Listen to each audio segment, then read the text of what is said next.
नमस्कार दोस्तों, आप सभी को स्वागत है मेरा YouTube चैनल में। दोस्तों, पत्नी के अलावा एक पराई स्त्री संग संबंध बनाना पाप नहीं।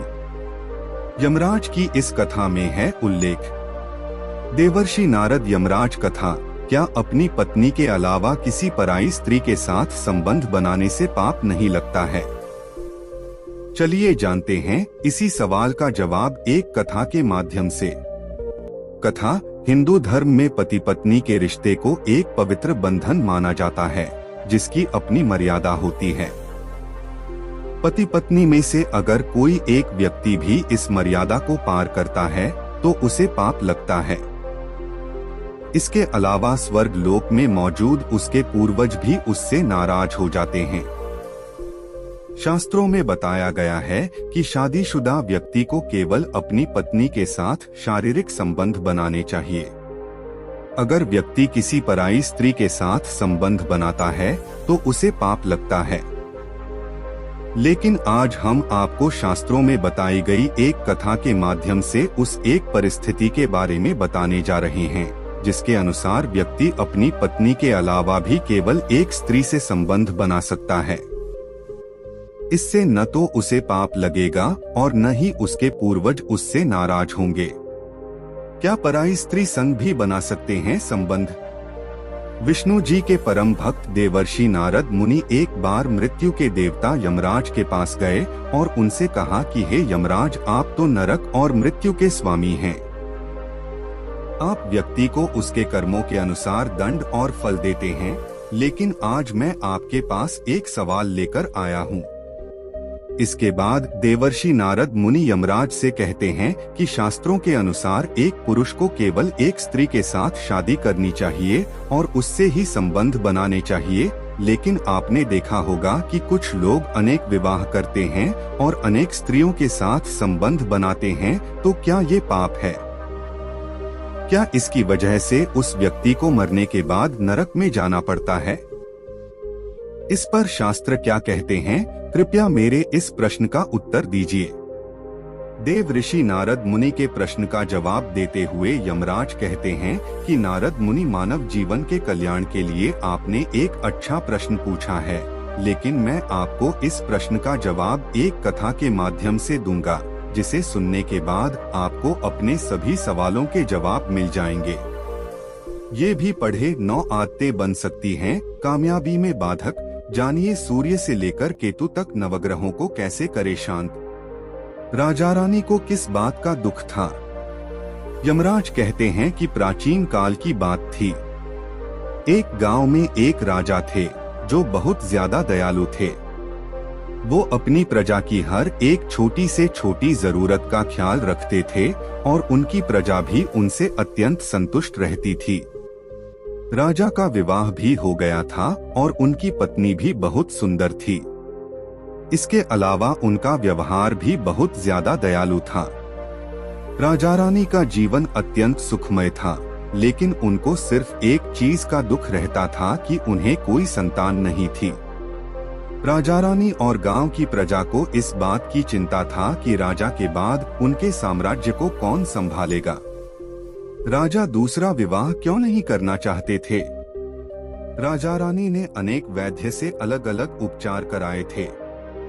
इसके अलावा व्रत, दान, पुण्य, यज्ञ और संतान प्राप्ति के लिए कई उपाय भी किए थे, लेकिन उसके बाद भी उन्हें पुत्र की प्राप्ति नहीं हो रही थी।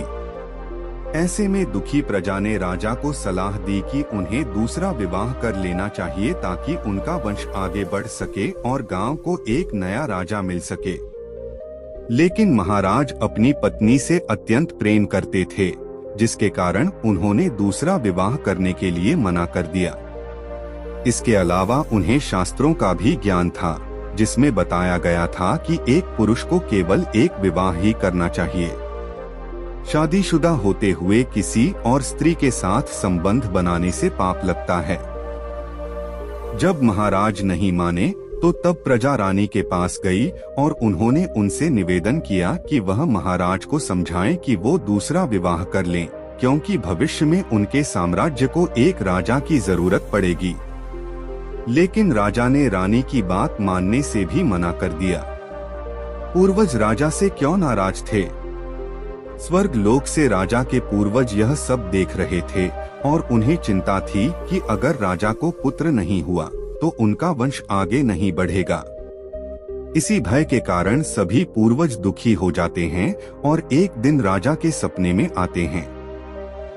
पूर्वज राजा से कहते हैं कि तुम्हारी वजह से हमारे कुल का नाश हो रहा है, इसलिए हम तुमसे बहुत नाराज हैं। तब राजा कहते हैं कि ऐसा मैंने क्या पाप कर दिया जिसकी वजह से आपको दुख हो रहा है, कृपया मुझे बताएं। तब पूर्वज राजा से कहते हैं कि पुत्र हमारी मुक्ति का केवल एक ही उपाय है और वह है तुम्हारी संतान। जब तक तुम एक पुत्र को जन्म नहीं दोगे हमारा क्रोध शांत नहीं होगा, क्योंकि हमारा संपूर्ण कुल नष्ट हो जाएगा। इसलिए हम तुमसे विनती करते हैं कि तुम दूसरा विवाह कर लो। लेकिन राजा अपने पूर्वजों की बात को भी इनकार कर देते हैं। यमराज ने राजा को क्या समझाया? जब राजा नहीं मानते हैं तो तब सभी पूर्वज यमराज के पास जाते हैं और उन्हें पूरी परिस्थिति के बारे में बताते हैं। पूर्वजों की विनती पर यमराज धरती पर आते हैं और एक साधु का रूप धारण करके राजा के दरबार में जाते हैं। राजा साधु को देखकर अत्यंत खुश होता है और उन्हें भोजन कराता है और उनसे पूछता है कि आपके यहाँ आने की वजह क्या है। साधु राजा से कहते हैं कि मैं यमराज हूँ, जो तुम्हारे पूर्वजों के कहने पर तुमसे मिलने आया हूँ। यमराज राजा से कहते हैं कि तुमने अपने पूर्वजों को नाराज कर दिया है, जिसके कारण तुम्हारे कुल का विनाश हो जाएगा। मरने के बाद तुम्हारी दुर्गति होगी और तुम्हारी आत्मा को मोक्ष की प्राप्ति भी नहीं होगी। तुम्हारी आत्मा जीवन भर यहाँ वहाँ भटकती रहेगी। तब राज यमराज से कहते हैं कि मैं विवश हूँ, क्योंकि शास्त्रों में बताया गया कि एक व्यक्ति को केवल एक बार ही विवाह करना चाहिए और उसे अपनी पत्नी के अलावा किसी पराई स्त्री के साथ शारीरिक संबंध नहीं बनाने चाहिए। ये सब जानते हुए अगर मैं दूसरा विवाह करता हूँ तो मुझे पाप लगेगा। पाप का भागी बनने से अच्छा है कि मैं जीवन भर पुत्रहीन होकर रहूं। क्या राजा यमराज की बात मान गए?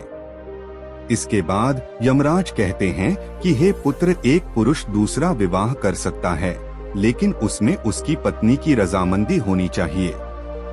अगर पत्नी अपने पति को दूसरा विवाह करने की इजाजत देती है तो ऐसे में व्यक्ति दूसरा विवाह कर सकता है और उसे पाप भी नहीं लगता है। शास्त्रों में भी बताया गया है कि अगर किसी पुरुष को पुत्र की प्राप्ति नहीं हो रही है और उसकी पत्नी उसे दूसरा विवाह करने की इजाजत देती है ताकि उन्हें संतान की प्राप्ति हो सके, तो इस परिस्थिति में व्यक्ति को पाप नहीं लगता है। राजा ने दूसरा विवाह किया या नहीं? यमराज की बात सुनकर राजा का मन प्रसन्न होता है और वह उनका आशीर्वाद लेकर अपनी पत्नी के पास जाता है। राजा अपनी पत्नी से दूसरा विवाह करने की अनुमति मांगता है।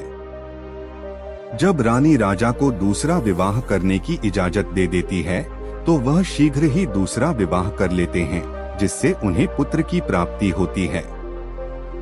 राजा के इस फैसले को देखकर रानी, प्रजा और स्वर्ग लोक में मौजूद राजा के पूर्वज भी प्रसन्न हो जाते हैं और यमराज का धन्यवाद करते हैं। इस कथा के माध्यम से यमराज देवर्षि नारद मुनि को बताते हैं कि किस एक परिस्थिति में व्यक्ति दूसरा व्यवहार कर सकता है और उसे पाप भी नहीं लगता है। ये भी पढ़े नहीं कर पाते चाहकर भी किसी को इग्नोर, तो बड़ी काम आएगी भगवान बुद्ध की सलाह। जाने अनसुनी कथा। अगर यह वीडियो अच्छी लगी तो लाइक और चैनल को सब्सक्राइब करें।